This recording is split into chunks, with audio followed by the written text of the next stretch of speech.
Good evening. Thank you so much for coming this evening on this unseasonably cold night, shall we say. I'm Cindy Assini. I'm the supervisor of Social Studies and Gifted and Talented here in Hillsborough Township, and I have the honor tonight of introducing and presenting with Dr. Joan Rutterman. Dr. Rutterman is a friend of Hillsborough. She has consulted with the district. In fact, when the district offered a Gifted and Talented certificate program here for our teachers, she was one of the professors. She was the gifted specialist in West Windsor Plainsboro for years.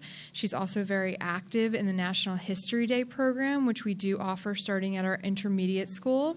So Dr. Rutterman is a wealth of knowledge, and I'm thrilled that you chose to take some time out of your evening to spend with us and discuss gifted and talented children and the gifted program here at Hillsborough.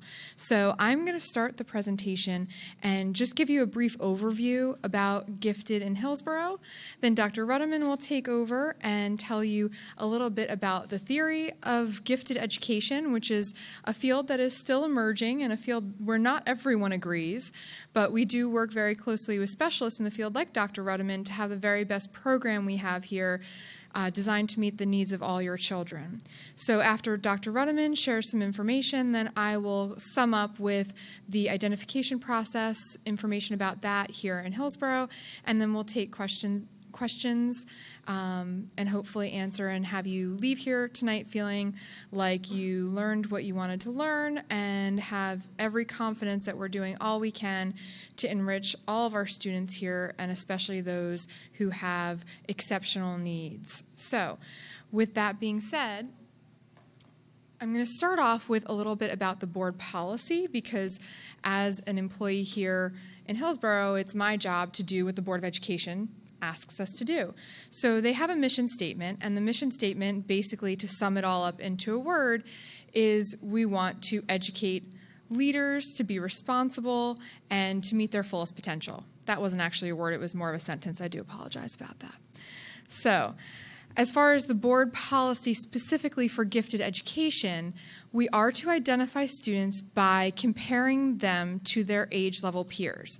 That doesn't mean we have 20 spots in the gifted program, and if your child doesn't get one of those 20 spots, it's over. But we do test the students because we're trying to figure out who has the most exceptional needs. So every year I talk with parents who are very concerned that their child was not identified for the Gifted and Talented program yet. The good news is that we do look at children to participate every year. So if your child is not identified to participate in 3rd grade, they may be identified every year through 8th grade. And then starting in 6th grade, there is the opportunity to participate in advanced mathematics and advanced literacy. Starting in 9th grade, there are honors courses in all the different subjects. And so the testing we do in 2nd grade, one of the biggest misconceptions that I'm hoping to alleviate concern about tonight is that the testing we do in 2nd grade is going to determine your child's chances in high school and college. And that is not the case. If you think about that logically for just a minute, to take a 7-year-old and say, we're going to determine your college success possibilities this year, that would be quite a silly thing to do. But I do talk with parents who are legitimately concerned, well, my child wasn't identified for REACH. What does that mean about their ability to take honors classes or advanced literacy or get into a wonderful college? And I do assure you, there are multiple pathways into the program, and your child will have multiple opportunities to succeed both in their classroom and also throughout the variety of programs that we offer in Hillsborough, both academically and extracurricularly. So again, just to reiterate the board policy, we're looking for students who require modification. Students who, if we didn't make some change to their schedule, we don't believe we would be educating them well enough. So our teachers do a great job in the classroom, and as you know from going through, kindergarten, 1st and 2nd grade, the teachers do all different activities with different students based on the needs of those children. We have students in the same classroom who are struggling to read, and we have students who are reading a few grade levels above their peers, and they're reading different things, and they're getting their needs met. So another thing that I often tell parents about the REACH program is that it's about 2 hours a week. So our biggest priority, working together as a team, both as administrators, teachers, and parents, is to make sure that we're meeting your child's needs every day in their classroom, perhaps through the REACH program, but that we're all working as partners. So if you or your child has a concern about what's going on in the classroom, we talk about that and we make sure that we're doing the very best we can to challenge all of our students. As far as the definition of gifted, I would be remiss if I didn't let you know that even within the field of gifted education, there is some controversy over what exactly makes a gifted child. There's no national set of tests that makes one child gifted and one child not gifted. And if you look at the percentage of gifted students across different states, and even the laws about gifted education, they're very different. If you cross the border in Pennsylvania, if your child is exceptionally at the high end of the spectrum, they would have an individualized education plan. That's where gifted education falls in Pennsylvania, is under special education law. New Jersey is completely different.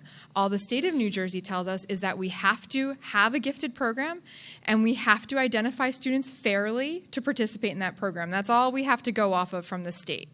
So if you look at the identification rates among different states, it varies quite extremely. So there's not necessarily consensus in the field, but we do our best to look at the research that there is so that we can understand how we can best meet the needs of students here. So I'm going to show you a list here, and this list that I'm about to show you, you're going to think, if my child has all these characteristics, that's a good thing. So if they're interested in school, they like going to school, and they want to please their teacher, these are all great characteristics to have, and many students that have these characteristics are going to go on to amazing colleges and very successful lives. And if I had to say which side of this I think I fall under more, it would be this side of, I got along great with my teachers, except for maybe one, but don't we all have that problem, right? So I would say that, that hard work and that doing everything that you're asked is all wonderful. And I'm going to characterize this with a term that our superintendent of schools, Dr. Jordan Schiff, likes to use. He'll often ask, are we identifying the bright, shiny apples for the REACH program? And I'm going to posit that that's not always the same as the students who are gifted. So all these characteristics we could say are bright children. Now, some of these could also apply to a gifted child, but there's also a whole set of exceptionalities that can make the label of gifted or having the exceptional need that would qualify a child as gifted quite challenging.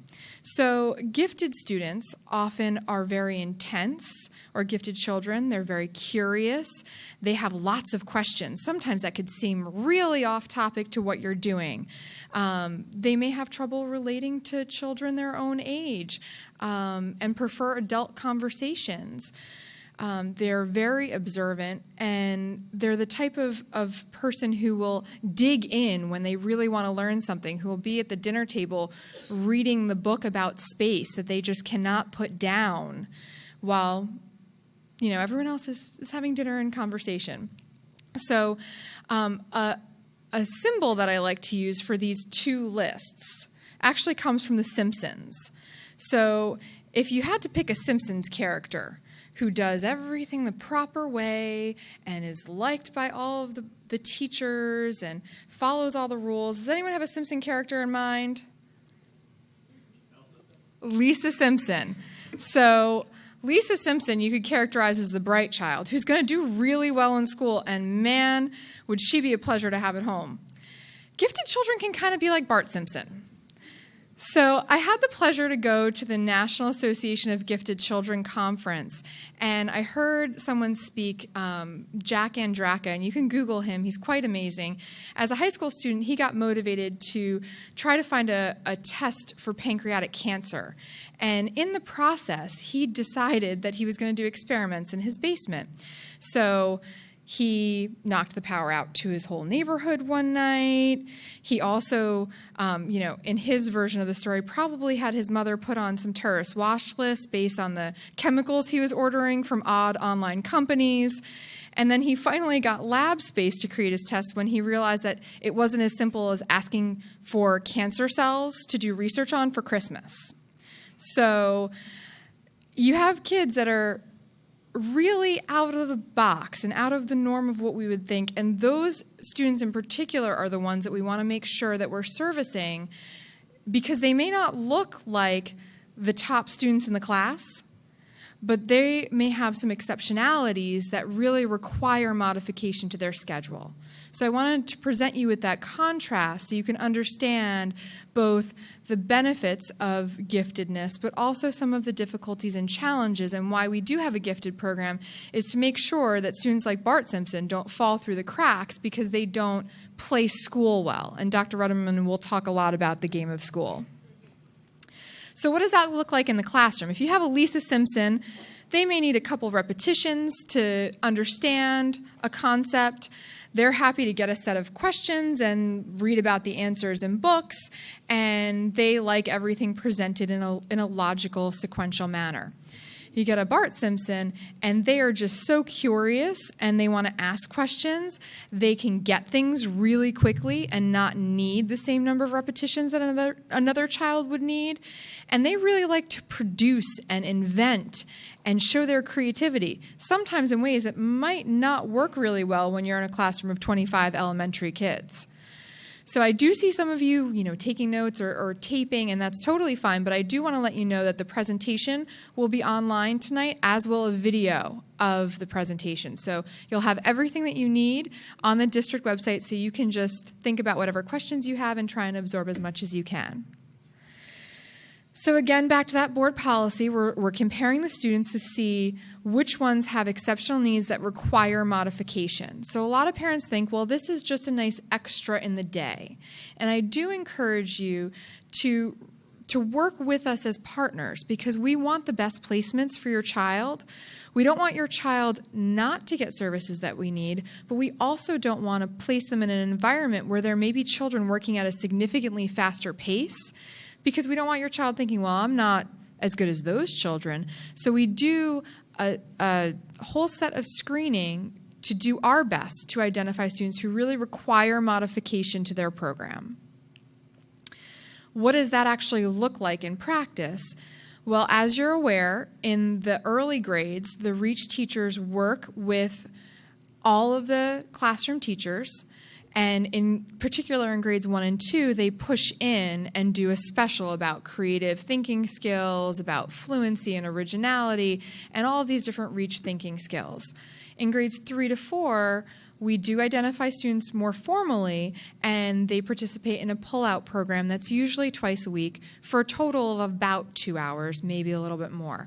And the schedule depends on each elementary school, because the REACH teachers work with the classroom teachers based on the building schedule to limit the difficulty of pulling children out from their instruction in their regular classroom. And part of our identification procedures is to ensure that students won't miss anything that would be extremely important to their development in the core subjects. So we do take that into account as well. Just because some of you are thinking long term, and I know that, I wanted to mention that currently the program at the 5 to 12 level looks really different than it does at the elementary program. And over time, ideally, we'll align our vision and our programming through the whole district. This is my 3rd year here in the position, so we did revise the K-4 curriculum over the past summer, and we'll continue to work to make the program the best it can possibly be. Right now, the program at the 5-8 level is a replacement social studies class where the teachers do the same social studies curriculum, but teach it in a way specifically designed for gifted students to try to meet their needs, and Dr. Rutterman will speak a bit about that as well. And then at the high school level, students self-select. They can decide they want to take a lot more math and science classes, or they want to take honors, literacy, and social studies. They want to take AP classes in certain areas, ranging from computer science to art history. So there's a lot of options for students at the upper level to choose their schedule to meet their needs. And there's also a great internship program. And if any of you, because again, you're not looking at high school scheduling anytime soon, most of you, if you do work in the area and you would ever be interested in hosting an intern, we do public interest internships with high school seniors where students will apply and indicate their career interests, and we do match them with people in the community who are willing to mentor them and give them an introduction to the field. And the students do a capstone project that's meant to leave the organization they work with a better place than they found it. So it's really a great program. And there was one young woman last year who worked with a deaf retired person. Oh, no, I'm sorry. It was a blind retired person. And she actually taught him how to use social media through adaptive technology, and now he's connected with people all over the country and world.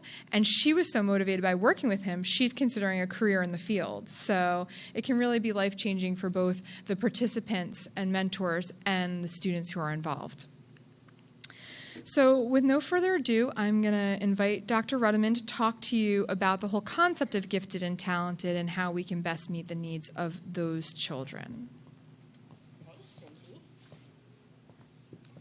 Well, I'm delighted to be here and to lend a little bit of sensibility to a complicated topic. The idea of gifted has emerged in the last 100 years, and we've gone well beyond just understanding IQ as an IQ number, and intelligence as being much broader than that. In Hillsborough, you accept the definition of gifted as it's been established by the state of New Jersey, which was adapted from the National Department of Gifted from the Marlin Report in 1993. Gifted learners are children and youth with outstanding talent who have the potential to perform at remarkably high levels of accomplishment when compared with others of their age, experience, and environment. So a child in Hillsborough with greater exposure to education, with greater opportunity, would be compared to other children of this area rather than someone from another part of the country or from another school district. So gifted children are youth who have outstanding talents, potential to perform. They perform already or potential to perform. With remarkably high levels of accomplishment. Okay? These aren't just kids that are good, they're really extraordinary. Our work has been predicated on Joe Renzulli's research over the last 40 years. Joe is an outstanding leader in the field of gifted education. He's actually a native of New Jersey and started his teaching career here. He's been at the University of Connecticut for I want to say like 40 years. And Joe has literally trained and worked with teachers of gifted children from all over the world. When he started in this field, his ideas and his theories were literally vilified by the field, those in the field of gifted education and in education. And in large part, what Joe talks about is that dichotomy between the gifted child and the bright child that Cindy put up in one of the very first slides. The Lisas of the world versus the Barts of the world. Back in when he began, when giftedness was measured by an IQ score and an IQ test, which virtually measures ability to read, write, and think logically, and you have to be highly literate to do well on the Stanford-Binet IQ test, Joe was saying we're missing people, and cites one of his things is to cite analogies from all over the world. Case in point, I can't resist. Did anybody notice the display, the STEMS display as you walked in the science display? And there was Einstein. I know there was Jane Goodall. I think there was Watson or Crick. Help me. Galileo was in there, okay? So do we accept that those people are geniuses, right? They're the high flyers in science and technology. Particularly Einstein is the iconic name. Would you be surprised to know that none of them were particularly strong students in school, and indeed did not even go to traditional school. Einstein, great story, fails math in 4th grade, doesn't get into the college of his choice when he's 18 because the physics department deemed him not clever enough. Too clever by half. I mean, they just didn't understand what he was talking about. That's what Joe Renzulli has been talking about for 40 years. That if we are so narrow in our concept of what gifted looks like, with just an IQ score, we're going to miss the truly gifted in the world. He defines gifted as gifted behavior, not giftedness, but the idea of what you do with it. So gifted behavior, we can find an above-average ability, is the first ring. Creativity, as in what do you do with your high ability?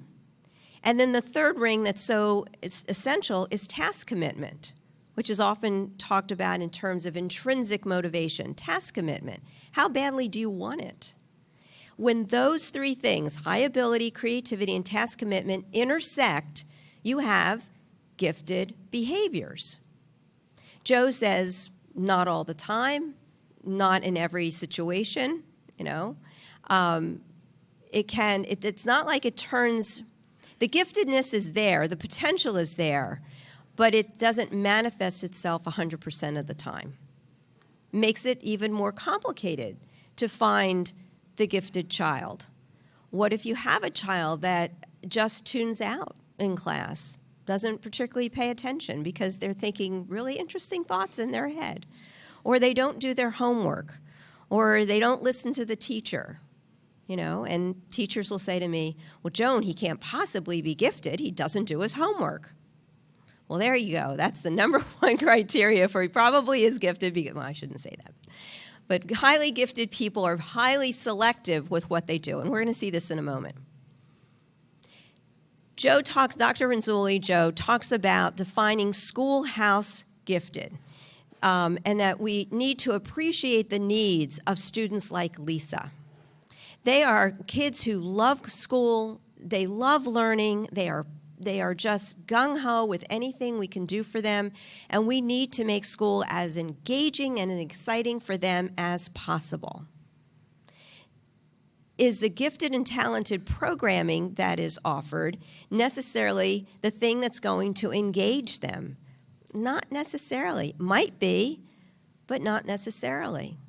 I'm working with a young lady right now, and we're working in a program that's strictly enrichment. There's no grade. Right? She's there because she chooses to be there and for fun. And one of the things that I try to do with these middle schoolers is break them of their schoolhouse giftedness, their good school behaviors. And I'll give you an example. We're reading the book Outliers by Malcolm Gladwell. Does anybody know that book? It's, the story of success. It's fascinating. And it's really good evidence for kids of, how smart do you have to be? And I love his answer to that question is smart enough, just smart enough. And how much do you have to invest? 10,000 hours worth of practice. Remember that chapter? Okay. So we're reading the book for fun. I talk to the kids about how to read the book selectively, preview the table of contents, look at how the book is established, make sure we read the foreword together. They were intrigued. And then start a chapter and read like the first page. See how the first section, if you're excited and this is intriguing to you, continue reading in the chapter. If it's not intriguing to you, and these kids are 6th graders, then skip to the end of the chapter and read the conclusion and then start the next chapter. And along the way, take some notes. What's intriguing to you? What's interesting to you? Within the first 24 hours, I got no less than 3 emails from little Vivian. Do we have to take notes? Listen to the language. Do we have to take notes on the foreword and on the flyleaf? Do we have to take notes on every chapter? Now, I think I made it pretty clear, but I knew I would get this question. We're reading it for fun. You're taking notes on what intrigues you and what you would like to have a discussion about when we meet again on Saturday. Vivian was approaching this as a student. How much am I supposed to do? How am I supposed to do this? How am I going to please you, is what she's saying to me as the instructor. And what I'm giving back to her is, Vivian, what's important to you? Read as much of this as you want to read. Take notes on what's interesting to you. This Schoolhouse Gifted is one of the pieces in gifted education that's really difficult for parents and kids and sometimes teachers to understand. Gifted students who show evidence of Schoolhouse gifted behaviors can also be intrinsically motivated. Our ideal student is one who is as creative and quirky and out there as Bart, but has all the learning behaviors and good student behaviors as Lisa. That's like perfect, right? It's a perfect kid. And I can guarantee those are the kids that are going to go super far because, the expression that I use, they know how to play the game. They can figure out how to do school. They know what teachers value. They know what their parents want. They know how to deliver that and then go on and do all the things that are meaningful to them. That's the intrinsic motivation part, okay? To go beyond classroom expectations to interests that are outside of the curriculum that exhibit a depth of interest and analysis that's not typical of even a high-performing student. In your district, you call these kids the creative producers. The creative producers. They not only are really engaged with learning and out there, but they actually create products that are beyond what maybe teachers ask for or even expect. Creative producers. Okay. So for gifted education, for your own checklist of what you're looking for if your kids are doing gifted education, there should be a rigorous pace. These are the kids that get it really fast. So Lisa is the bright child, and she's going to get it with the first or the second time it's taught, maybe the third time it's taught. Bart may not even need it to be taught the first time. The kid that's sitting in the classroom and the teacher's engaging in the lesson, and they're like, yeah, I get it. And they tune out. And everybody's like, well, they're not engaged with learning. Well, there's nothing to learn, you know? Got it. Let's move on. So they need a rigorous pace, and often that means going beyond what the classroom curriculum is offering, and that's what the REACH program is intended to do, to give them something beyond the classroom, beyond the regular curriculum that can stimulate them. There should be some element of student choice, and we're going to see this when we get to characteristics of gifted, that highly gifted people are not motivated by grades, or often they're not motivated by what their parents want. I know, it's a tough disappointment. And I will say this is a huge caveat. We're working here with second graders, right? And they want nothing more in the world than to make you happy. Let's talk in 5 years when they're teenagers, okay? It's not going to matter to them, but it's going to matter deeply. But even your second grader, even a highly gifted second grader, will reluctantly do what you want them to do as they're just pulled in the direction of what they intrinsically are seeking to do. So there has to be some element of choice in this. And then third, all gifted education should have some meaningful purpose. It has to be authentic. There needs to be an authentic audience or a reason to do it. Lisa will do everything that you ask her to do to get her A.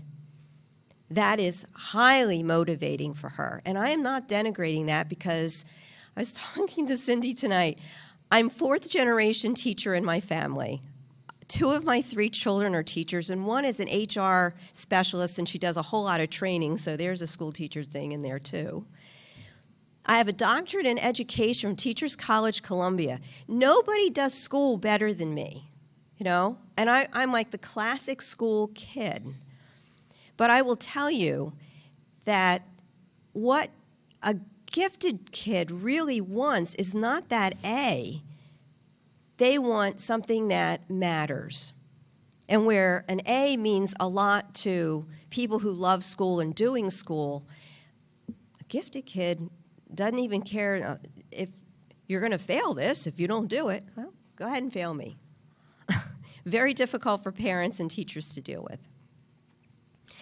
Gifted education should require, and you can again cross-check your REACH program with this because this is what you're going to find, research skills, critical thinking, analytical, and problem-solving skills, communication skills, both communication with a mentor, their teacher, but also communication with their collaborative groups that they work with, and then communication of sharing that product outward to other people.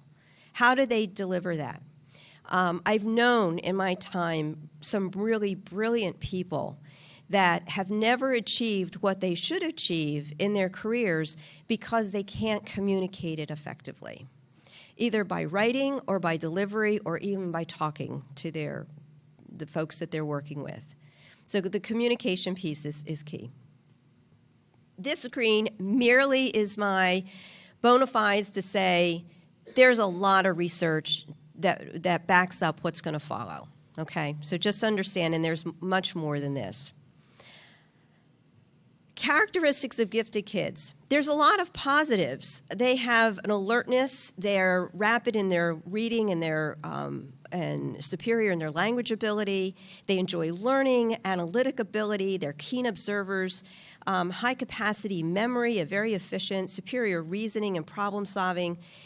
Thinking that's abstract and complex. They see the big picture of things. They make good connections, lots of attention span, inquisitive and asking questions, intense, highly motivated, strongly empathetic. We don't ever consider that last one, but that's true of highly gifted people. Those all sound really great. But there's a flip side to that. The intensity can be very opinionated, can be short-tempered and impatient with people, having an uneven development. It's been described as a potter's wheel. And if you put clay on a potter's wheel and you arrange it nice and evenly and you spin it, you'll get a nice, symmetrical, beautiful shaped pot. But if that clay is a little off-kilter and you spin the clay, it will be concave and convex and have like odd dimensions to it.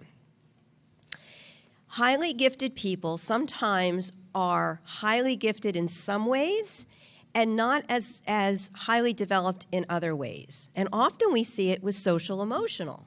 So you see the really, really bright little 3-year-old who has difficulty sleeping or has a difficulty interacting with his or her peers, or the kid that has tremendous math skills but doesn't really understand sarcasm or doesn't get irony, you know, or the kid that's has an incredible humorous streak but has difficulty writing, you know. So the idea that, and this is one reason that I'm so opposed to the idea of labeling kids as gifted, because as soon as we do that, the world perceives them as being brilliant in everything and good in everything.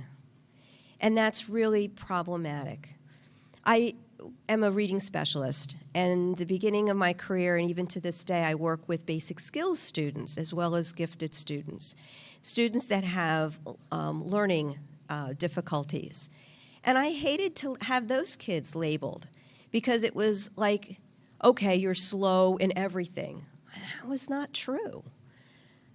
When I was a high school teacher, the students that I taught as seniors in high school were in the vocational ed program.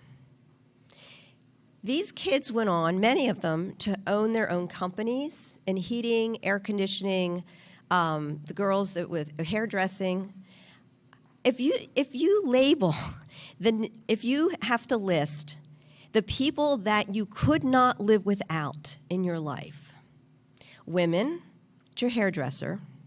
Am I right? Okay. The gal that cuts your hair, right? Or knows how to keep it the color you want. Gentlemen, the guy that fixes your car, or women too. Back in the day, we used to pull the engines apart and fix them ourselves. We can't do that anymore, right? Or the tech guy, right? I know many tech people, IT people, who do not have college degrees. Or if they do, it's just a kind of a bare minimum college degree. They did not learn their expertise in college. They're just good at it. They're spatially adept. Think about the people that we value in the world that help us to run the world, right? So you have people that develop at different ages and stages. And I hate the idea of labeling my high school kids as being disabled learners when actually they went out and graduated from high school and tech school, and within 2 years were making more money than I was making as a teacher. And rightfully so, because they were very talented technicians. I don't like labeling gifted kids gifted, because then the presumption is they're going to be gifted in everything. I had a brilliant young man years ago, and his thing was social studies, history. I finally convinced the district that he was just way beyond, and they brought in we were in New Jersey, right down the road here, and they gave him the New York City Regents exam, history exam that they give high school seniors.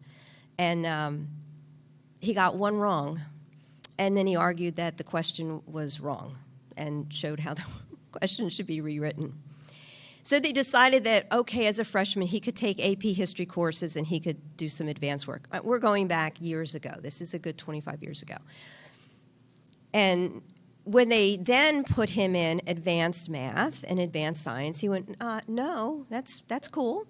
I'm okay with the honors course, with the college prep courses, but I don't need AP science, and science isn't my thing. But Stephen, you're so smart. Yeah, in history. He also did ballet, and he's become a professional ballet artist and teacher. And he tells me that when his knees give out, he'll go back and get his PhD, and he'll teach history in college. Fascinating guy. He understood himself. This is 25 years ago. He understood himself really well, it was my first exposure to understanding this idea that let's not try to label kids gifted because they're not gifted across the board. Kids that are highly gifted, some of the negative, they are nonconformists. They can be excessive in their criticism of themselves and of others, poor self-image, and that opinionated thing. So what we're going to look at now are characteristics of gifted, and it's done as a word wall. And I will tell you that digital immigrant that I am, I did not create this. This was created by a 25-year-old, okay? But a word wall is, for those of you that are in the know with this, when something is writ large, it can be generalized to a large number of the population. When it's written small, sometimes we see it. So with that in mind, with cognition, in characteristics of gifted, we expect that highly gifted people have original and unusual ideas and highly creative, and they connect on seemingly unrelated things. They make interesting connections. They have superior abilities to reason and generalize and problem solve, high intelligence. We would assume that. Sometimes they have a vivid imagination, and sometimes they have an extensive vocabulary, and they're fascinated by words. And I would tell you that if you're identifying kids at K1 or 2, or even age 3 or 4 as gifted, this is what you're identifying, that they're verbal. But you know what? By grade 4, it all kind of levels out. So I have known school districts that have labeled kids in kindergarten as gifted because the kids are superior readers. And then by 4th grade, they can go back to their parents and say, your kid was gifted, but we fixed it, and she's not anymore. Sometimes they learn things rapidly. Sometimes. A lot of that depends on what they want to learn. Sometimes they have an excellent memory and grasp mathematical or scientific ideas quickly. Sometimes, again, depending on what their multiple intelligent dominance is. They can be avid readers. They can have complex and deep thoughts and be abstract, and often their minds will run on multiple tracks at the same time, being very fast thinkers. That's what we would expect cognitively from bright kids. How about perception and emotion? They're highly sensitive. They're sensitive to others' feelings. They're sensitive to what's going on around them. These are the kids that you don't want watching the news when they're in first and second grade. They pick up on subtleties in the household. You know, you can't spell things anymore. I mean, tone means everything to them. They pick it all up. Sometimes they're highly sensitive to things like clothing and tags on shirts and blue jeans or the feeling of clothes. This is a surprise, but notice how large it's written. They have unusual and excellent senses of humor. And often that's forgotten because often what makes them, what they think is funny is lost on those around them. One of the neatest dissertation projects that I saw at Teachers College, this was in the mid-1990s, was a young woman who worked at a school for gifted preschoolers. Only in New York City can they have, whole preschools for gifted kids. So anyway, she was doing her dissertation on the humor in preschoolers, in gifted preschoolers. And she had file cards where she would write down things that they would laugh at, things that cracked them up. And it wasn't things that she thought was funny, but things that kids thought were funny. And she was actually analyzing their humor. They can be very perceptive and very observant. And these are the ones that correct the teacher. Didn't you misspell that word? Intense. Intense is Jim Delisle, a great guru in gifted education, says that intensity is the definition of gifted people. Passionate. They're sensitive to small changes in the environment. They can be introverted. Aware of things that others are not. They perceive the world differently, which becomes awkward for them when the teacher's telling them something and, just makes assumptions, and everybody around them in second grade is understanding it the same way, and they're like, no, I don't see it that way. Tolerance of ambiguity and complexity. Isn't that interesting? We often think of as gifted people as being intolerant and kind of in their own world and on their own plane. But interestingly enough, there is a tendency to want to be sensitive to other people. And they see many sides of things. They consider problems from multiple points of view, having a childlike sense of wonder, open to new experience.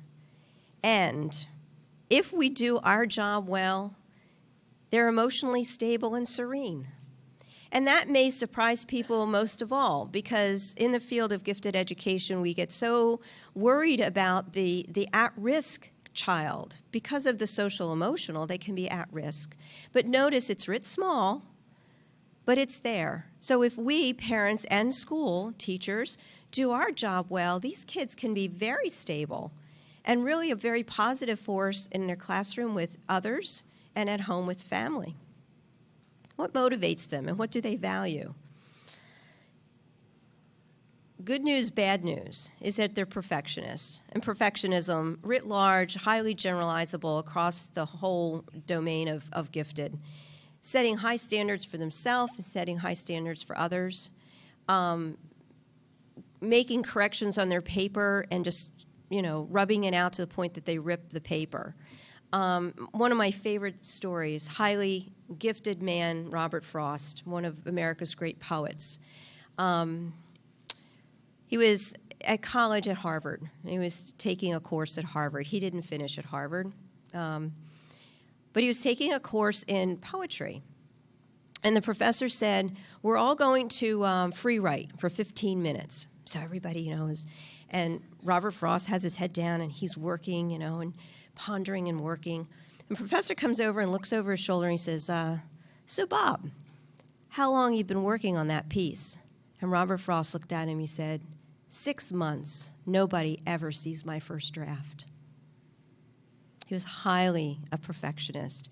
He married a classmate who actually was number 1 in their high school class, and he was number 2. He never really got over that. Brilliant woman, and she actually subsumed her life for him, knowing that he could not survive emotionally if she competed with him intellectually. Fragile. He was fragile. That perfectionism is something that those of us who work with in the field of gifted education are very sensitive to and help kids to cope with. You're not going to fix it or change it, but there are ways that kids can learn to cope.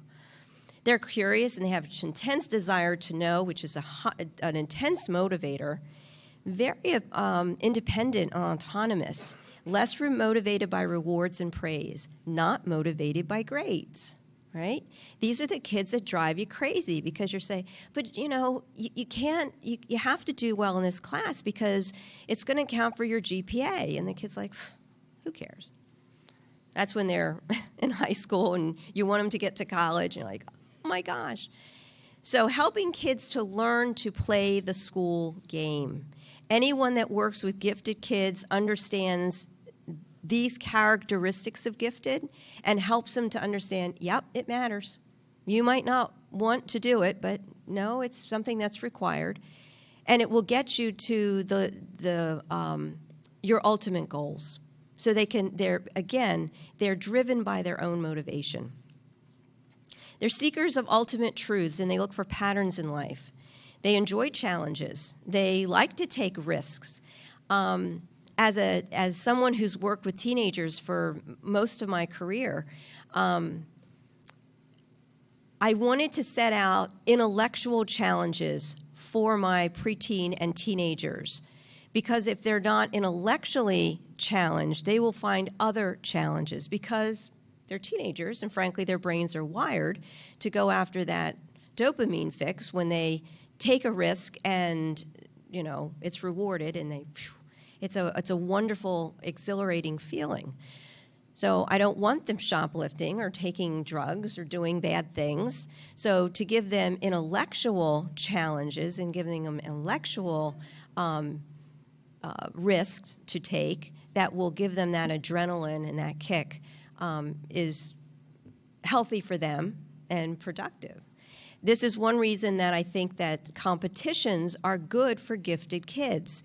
It's not the competition and winning that's what's important, and it's actually not important to the gifted mind, but it's the testing myself against others. I know how good I am in my class. I know how good I am in my school. How good am I with kids from other schools, other states? How good am I in the world? So Cindy mentioned that I'm involved with National History Day, which is a national competition. We're actually now international. 600,000 kids from literally all over the world participate in some way in National History Day research every year. I'm also involved in the New Jersey Future Problem Solving Program, which has an international component to it. And over the years, watching kids participate in these extraordinary challenges against others and seeing how they respond as they move through regional competition and state competition and the national competition. It's not about the reward of winning an honor, but I really am that good. Oh, gosh, you know, I really did have something important to say or to contribute. It's important for them. These are kids that get morally outraged at injustice. They want to remove Woodrow Wilson's name from Princeton University. You know, Black Lives Matter. Why is it that we have college students almost in every generation that find a cause that they rally around? You've got bright kids that are all together that find their voice in things that value and matter to them. They sometimes can be overwhelmed by their range of interests. And one of the things that a gifted program will do is help kids to focus and to find their focus. And it's not that they have to make choices forever, but for right now, between this, and this, which one do you want to zero in and concentrate on? And then No, next year or next semester we can concentrate on this. We all do this. It's called your major when you get to college, right? Or your career. We try not to narrow kids down too quickly, but to help them to understand that if they're going to be able to go deep, they have to, at some point, focus. They have strong moral convictions, integrity, honesty, often have high drive, often are visionaries, see the big picture. They love to discuss. They are sincere with what they're doing. And again, if we do our jobs well, parents and teachers, they are very accepting of themselves and of others. They have that empathy. What about their activity level? A lot of energy, a lot of energy. If you had a child that you know is pretty bright and you look back at their sleeping patterns when they were a baby, and they weren't cranky, but they just didn't sleep very much, you know? The naps that should have been 2 hours were about an hour, or the hour nap was 17 minutes, you know? And you were lucky if that happened. A lot of physical energy, but a lot of intellectual energy. A lot of stuff going on at the same time. This surprises teachers. This does not surprise you as parents, that gifted people have a long attention span and sustained concentration. And the reason that we don't see it in school is because we don't allow it to emerge. School is all about a bell schedule, right? And now we are doing language arts. Okay, put your books away and we're now going to do math. Okay, put your books away and now we're going to go to special. It is just the nature of the way schools are oriented. At home, on a Saturday, when they're up in their room and they're puttering with what they want to do, and you call them to lunch at 11, okay. And then you call them again at 11:30 and at 12. And about 1:30, they finally come down. And, okay.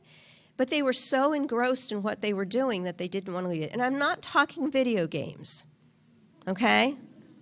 I'm talking about a book that they're reading, or a piece of art they're creating, or something that they're researching, or an experiment or a model they're putting together or taking apart, right? That long attention span that can be sustained is a hallmark of gifted people. They can't stop thinking and they work themselves to exhaustion. They need periods of contemplation and solitude. Again, parents, you understand this. We don't see it as much at school because we don't really allow it at school.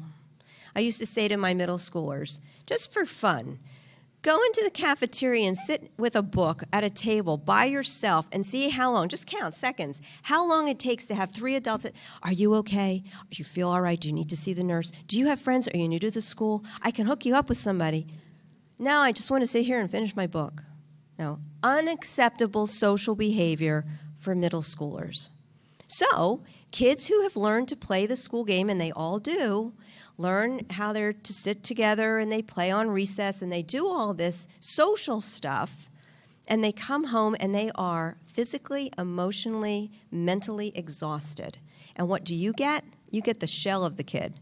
I'll talk to you later as they go to their room, or the little second grader that needs to have a nap, you know, before they can really engage. They have worn themselves out.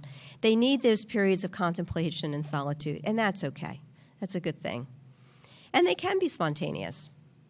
Again, if we frame their world in such a way that they can take creative and intellectual risks, you'll see spontaneity. What about social relations? Well, this is the tough one, because this is Bart who asks inappropriate questions at inappropriate times. And the most inappropriate question often is why. I tell the story of my daughter-in-law, Kate. She's a physician. She is a geriatrics professional. Thank you very much. Kate told me when she went into this field, I said, oh, Kate, this is wonderful. She said, Joan, I love you dearly, but I can't be your primary care physician. I said, you can be my second. She said, oh, yes, I can do that. And John and I do not make any medical decisions without calling Kate and conferring with Kate first. She's brilliant and darling and wonderful. Well, Kate, Roman Catholic, got thrown out of CCD at age 6. She was in Georgia, imagine in Atlanta, Georgia, for asking why. Now, those of you who are not Catholic, there is a concept in the Catholic Church called transubstantiation, where the bread and the wine is turned into the body and blood of Christ. It is a central tenet of the Catholic Church. And Kate, at 6 years old, who had a scientific and logical mind, went, "It doesn't seem exactly plausible to me," which is like blasphemy. And her parents were called in and they said, "You have to remove Catherine from CCD because she asks inappropriate questions." Poor Kate. I would like to say she is back to being a practicing Catholic. Thank you very much. I'm not sure she's ever reconciled the science of it, but she can just take it on faith, I guess. Asking embarrassing questions, asking inappropriate questions, feeling different and out of step. This becomes more and more problematic the older kids get. I'll tell you when I started to really see the manifestation of this is in third graders moving into fourth and fourth graders and moving into fifth. Kids that were old enough to start to recognize that they got things faster than the other kids in the class. They understood the answers that the other kids were asking and just didn't get. They were asking questions that nobody was asking. They thought things were funny that like nobody else got the joke. They get on the bus and say, "Did you see the President's State of the Union last night?" And they're like, "What? What is that?" And so they start to feel a little different than those around them. If that is not addressed appropriately, it causes some real emotional distress, which is, again, why we have things like the REACH program. It really is for a large part, and I think Cindy agrees with this, for the social emotional needs of these kids. It's not about, we want you to feel good about yourself as a student, because they can feel good about themselves as a student in the classroom. They get A's, they do well, they're celebrated, they get, they win the spelling bee, all of that good stuff.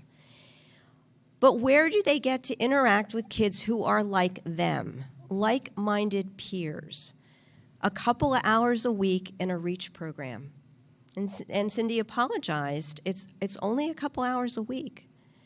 But for a gifted kid to have that time in school and realize, wow, there are other people like me that get my jokes, that are interested in things that I'm interested in, that want to do a research project not because there's a grade, just because it's something I'm really interested in, I want to do, that's huge. And that's a big part of what gifted programs should be about, is allowing kids that time with like-minded peers. It encourages them to be compassionate, and it gives them empathy not only for others, but in their classroom. They understand themselves well, and then they understand others. I'll tell you another anecdote of Daphne, who was just a brilliant young woman. And Daphne in 7th grade was in a language arts class where she had been really not placed well, but it was back in the day when we'll just put all kinds of kids in the same class together, and the poor teacher has like 5 different levels to differentiate for. Doesn't happen. So Daphne, who was far and above anyone in 7th grade, by the way, Daphne went on to Duke University on a full scholarship, 4-year scholarship. They paid for everything, including her books, and they gave her an annual stipend. Duke University paid Daphne to go to Duke. And she was really happy to do it because they had a really cool research program that she wanted to go to. Anyway, this kid was brilliant. She entertained herself or kept herself intellectually stimulated by analyzing the learning styles of the other kids in the class. This is the empathy thing. And figuring out that Charlie was a verbal learner. And he needed to hear, like auditory, he needed to hear things. And the teacher was giving him everything with directions. So she would slide up next to Charlie and read him the directions. Oh, and he was cool and good to go. And then she recognized that another kid needed stuff to manipulate. So she would create these little models or manipulatives for the kid to figure things out. And she did this the entire year, and the teacher never had a clue that it was going on. But Daphne just was having a grand time, and with her empathy, her deep empathy for the other kids in the class, and felt that she was doing something that was productive. Now, having heard this, cognitive, social, emotional, what the kids value, what motivates them, their energy levels, this is created by Dr. Roger Taylor, a list of what screens kids out of many, fortunately not here, but many gifted programs. And if you look at this, what you're seeing is exactly what we've just seen are characteristics of gifted kids. They're bored with routine tasks, and they tend to act out. They refuse to do rote homework. They're impatient with failures, perfectionism. They disagree vocally with others. They make jokes or puns at inappropriate times. Emotionally sensitive, they might overreact. Refuse to accept authority. They want something, they're that autonomy thing. They tend to dominate others. We talk about in education now the competencies, and I think you probably have a component of this in Hillsborough, but this is something interesting to Google, but look for P21, or Partnership for 21st Century Skills. But adults that are sitting out here, if you look at this, you're recognizing what you value in the workplace with the people you work with. And indeed, this didn't come from the Department of Education. It didn't come from the Federal Department of Education. It came from the real world, where people in business and entrepreneurs were saying, you know, the biggest problem we have today are we hire the best and the brightest kids from the best universities, and they can't perform. They wait to be told what to do. They wait to be told how to do it. They go off and follow directions very clearly, and then they come back and they wait for praise. They're doing school. They're doing exactly the way they have been taught to perform. So this is radically changing now as the whole world is recognizing the need for kids to be self-directed, for them to be able to discern bias and understand the research that they read, to find their own answers, to be able to effectively communicate and collaborate with others. Okay? So the goals of your Hillsborough program are to develop these kind of skills, to enhance what kids bring to us. Remember that the definition of gifted is the potential, the performing, or the potential to perform. So the district attempts to find the kids that have the potential, high potential, and then to work with them to develop the problem solving, the abstract thinking that they are already predisposed to do, but to give them the skills and strategies to do this, with the intent to increase their independence, their individuality, their self-direction.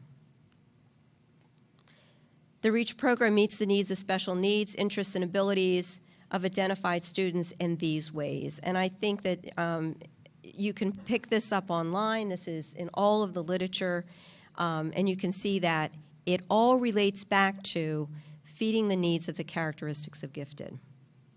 Okay, and with that, I'm going to turn over the COGAT piece to Mrs. Sini.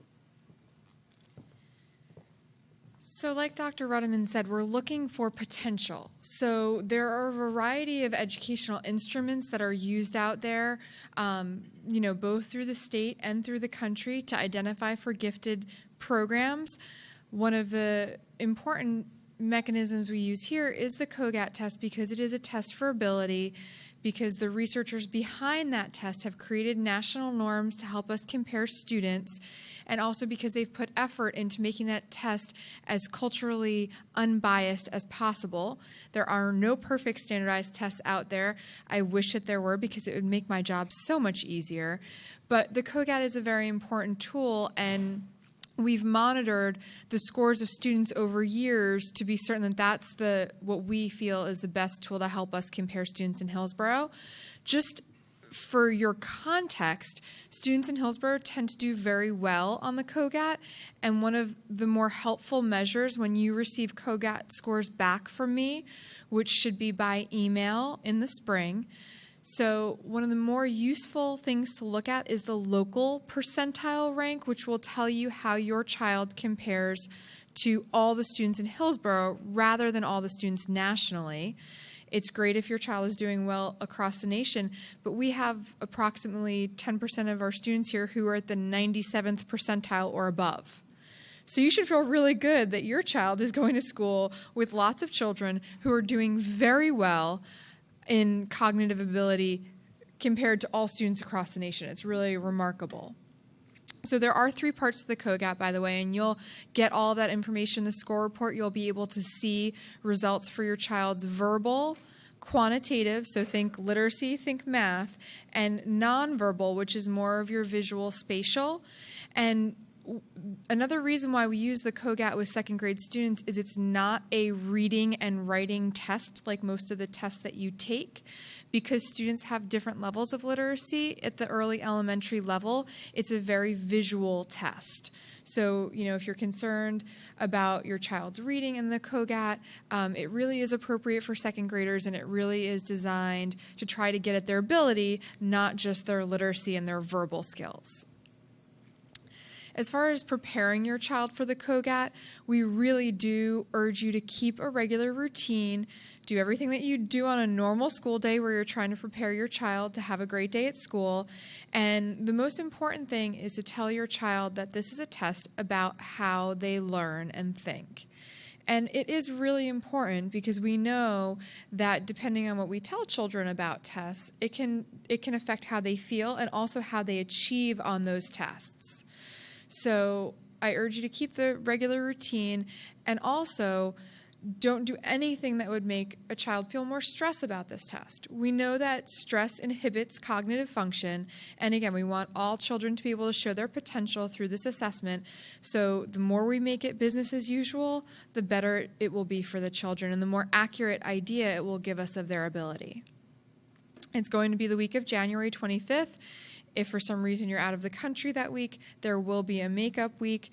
So if you have any scheduling concerns, the best person to reach out to would be the building reach teacher, so that they're aware of any possible conflicts. And I will be emailing you results. I tried that for the first time this fall, and I think it worked out really nicely. In the past, when I had sent out reports generated by the testing company, I had a lot of parent phone calls that were just asking, hey, can you explain why it says LPR? What does that mean? Instead, you'll get an email from me that explains this score means local percentile rank. It means how your child compared to other children in Hillsborough. If they're a local percentile rank of a 70, that means they did better than 70% of children in Hillsborough. So I've made every effort I can to try and make this something easy for you to understand and for you and the teacher to be able to use to best help your child. So we use the results of the COGAT for a lot of purposes in the district, not just for the REACH program. So that's also important for you to know, that it can be useful for just learning more about your child in general. As far as the next step in the process, for children that show they may have exceptional needs on the COGAT, we do a test of skills and achievement. Again, because the REACH program does pull out of their classroom, we want to see what their achievement level is. So this is more similar to the types of questions you would see on the PARCC test or other standardized tests trying to measure what we actually teach in school. The COGAT's trying to measure just potential, like Dr. Rutter said is so important, whereas the achievement test is measuring more of what we expect the child to be learning by second grade. And all of the tests that we use are normed nationally, which basically means the researchers took a whole big sample and they made sure that if you gave the kid the same test another day, they'd get a similar score, and that students we see those characteristics in get similar scores. So there's the cognitive abilities test, there's the achievement test, and also creativity assessment. And for all of those, we just do ask that you keep the routine as normal. And we're also going to be using just some basic tools to get informal feedback from parents and teachers if we think that there's a child that has exceptional need. So we have used a variety of tools in the past, and we've tried to find the tool that is best to give us what we need to know. So we do rely on you as partners if there is something you want us to know about your child to get in touch and do let us know that. Our goal, again, like I've said, and as is required by board policy, is to figure out which children need the program and really require something else in order to achieve their highest potential. As far as our gifted education specialists, 3 of them took time out of their evening tonight. Alyssa Green from Woods Road, Tina Mandracia from Amsterdam, and Suzanne Wisnowski from Sunnymead, just so you could have a name and a face, and they were here introducing you, so they're in the back right there. And unable to be present, but still great resources for you, are Maureen Donofsky at HES. Right now, Barbara Parker is filling in for her, but Ms. Donofsky will be back in the spring. There's also Amy Casal at Triangle and Pam Peterson at Woodfern. So if you do have questions about the testing at your school or anything to do with the REACH program, they're a great first point of contact. That's my contact information, which you can also find on the REACH website. And at this point of the evening, both Dr. Rudham and I are available to answer your questions.